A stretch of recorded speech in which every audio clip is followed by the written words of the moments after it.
Halo, Assalamualaikum warahmatullahi wabarakatuh. Good morning, Mr. Tito.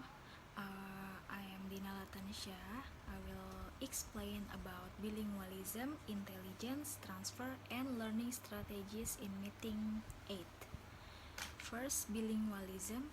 Bilingualism refers to the ability to communicate fluently in two languages. It involves speaking and understanding multiple languages with proficiency. Explore the benefits, strategies, and challenges of developing bilingual skills. Varieties of bilingualism: first, speech; second, sign; third, written. A person is bilingual if he or she knows first two languages in the same modality, for example, two speech-based language such as spoken English and spoken German, or two sign-based languages such as American Sign Language and Japanese Sign Language, or second, two languages based on different modalities, spoken German and American Sign Language, or spoken French and written Sanskrit. The benefits of bilingualism. First, cognitive advantages. Bilingual individuals have improved memory, problem-solving skills, and greater mental flexibility. Second, cultural understanding. Being bilingual allows for better cultural understanding and facilitates meaningful connections with diverse communities. Third, enhance career prospects. Bilingualism opens doors to new career opportunities, especially in global businesses and international relations.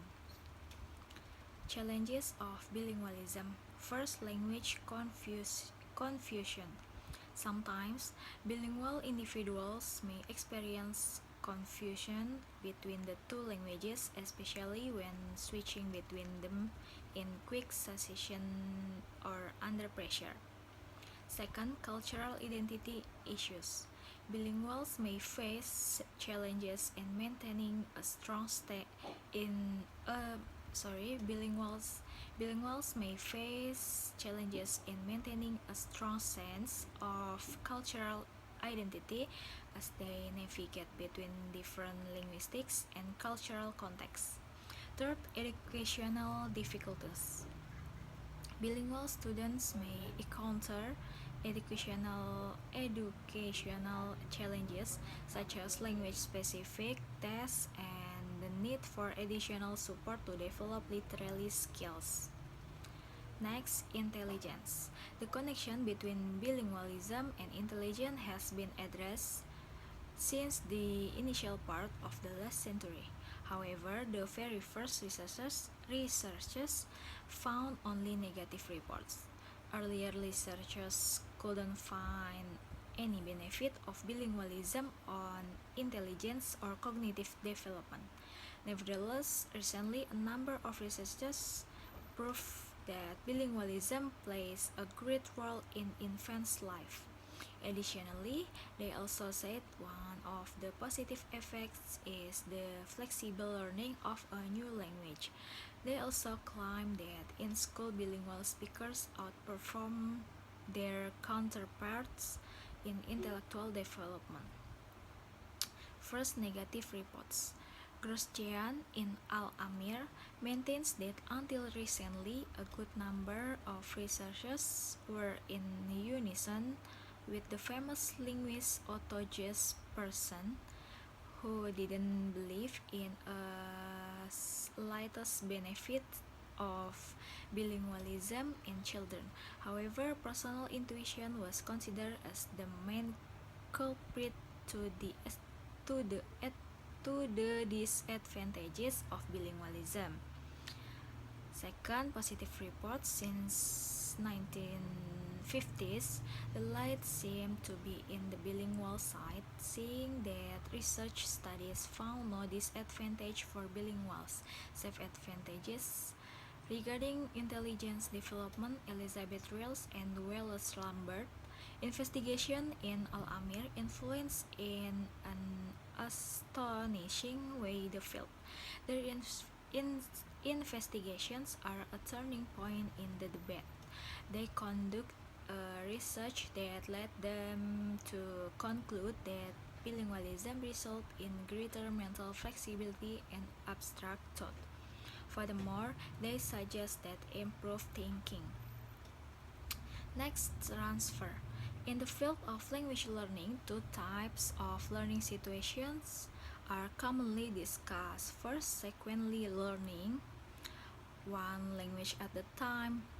In sequential learning, an individual acquires one language first before beginning to learn another language.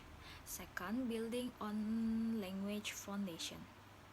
Sequential learning allows learners to develop a solid foundation in their first language, which can facilitate the learning of a second language. Third, effective language transfer. The knowledge and skills acquired in the first language can be transferred and applied to the second language, enhancing the learning process. Next, simultaneous learning. First, learning multiple languages together. In simultaneous learning, an individual learns two languages simultaneously, usually from an early age. Second, language development in parallel. Simultaneous learners develop their language skills in both languages concurrently, allowing for a seamless integration of language abilities. Third, cognitive advantages. Simultaneous learning has been associated with cognitive benefits such as improved problem-solving skills and enhanced cognitive flexibility. Next, first language and second language relations. The transfer effect. The relationship between the first language and the second language can have a significant impact on the learnability of the second language. Next, similarity and facilitation.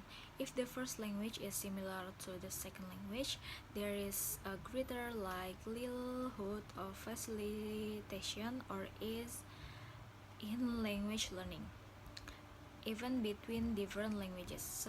Surprisingly, facilitation can occur even between languages that are very different from each other, suggesting the existence of universal language learning mechanism. And fourth, learning strategies. The first language strategy and the second language strategy. In our opinion, only a minority of errors can be attributed to interference, where the first language intrudes on the second. Rather, most errors are thematic system, being the result of the application of what we shall call the first language strategy and the second language strategy. These strategies are applied when relevant second language knowledge is not yet available or is incomplete. Example of the first author Japanese university student mistakes when writing English answers to exam questions. First, now Tom happy is. Second, afterwards they ate the dinner. The second sentence is improperly inserted before the mass noun dinner. There was no previous reference to a specific dinner, and the first sentence follows Japanese constituent order with the verb placed at the end. Common mistakes made by English speakers learning Japanese. John Mary met theater at yesterday. Here the constituent order of subject plus object plus verb in Japanese is correct, but the adverbs theater plus at and yesterday are not placed correctly. They should be at the beginning of the sentence, not at the end. The preposition at exactly follows the noun it. It is associated with, in English, a preposition precedes a noun. Thus, theater plus at is a type of prepositional phrase. Yesterday, theater at John Mary met. This is proper order in Japanese. Adverbials first plus subject plus object plus verb. sentences and the cause of the problems that they raise. First, error caused by interference. Now Tom Happy is written in English by a Japanese speaker. Second, error caused by second language strategy. Afterwards, they ate the dinner, written in English by a Japanese speaker. Third, error caused by first language strategy. John Mary met theater at yesterday, in Japanese by an English speaker. Next, strategies for sentence production and communication. Communication strategies may influence learning since the more the learner speaks, the greater linguistic input the learner will receive. The greater the input, the more the opportunity for language learning. This type of strategy includes overgeneralization, in which a rule of the second language is applied in inappropriate contexts, such as the definite article being used with dinner in the example above. Strategies for becoming a better second language learner. Learning strategies which will assist in the acquisition of a second language is a different topic from the one just discussed. The topic previously under discussion mainly concerned using strategies for improving and maintaining communication and conversation. According to Robin, the strategies used by successful language learners include: first, verification; next, inductive processing; deductive reasoning; practice, memorization, monitoring.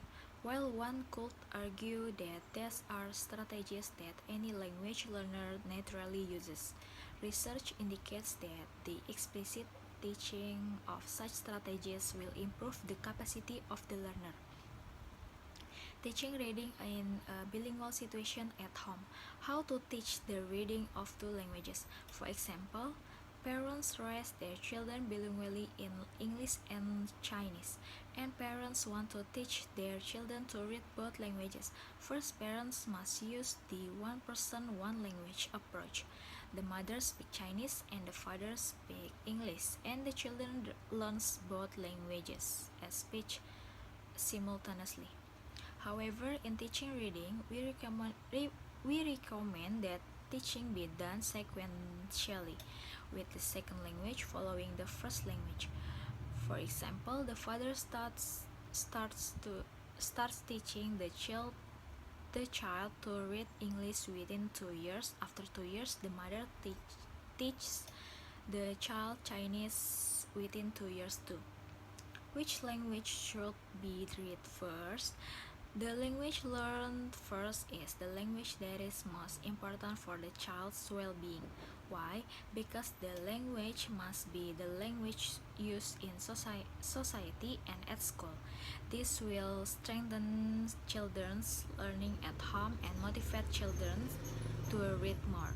A second language will not be difficult to teach to read after the first language, because once the child can read the first language, he will learn the basic principles of reading. These principles will make learning to read a second language easier. Okay, that completes my presentation about bilingualism, intelligence transfer, and learning strategies. Wassalamualaikum warahmatullahi wabarakatuh.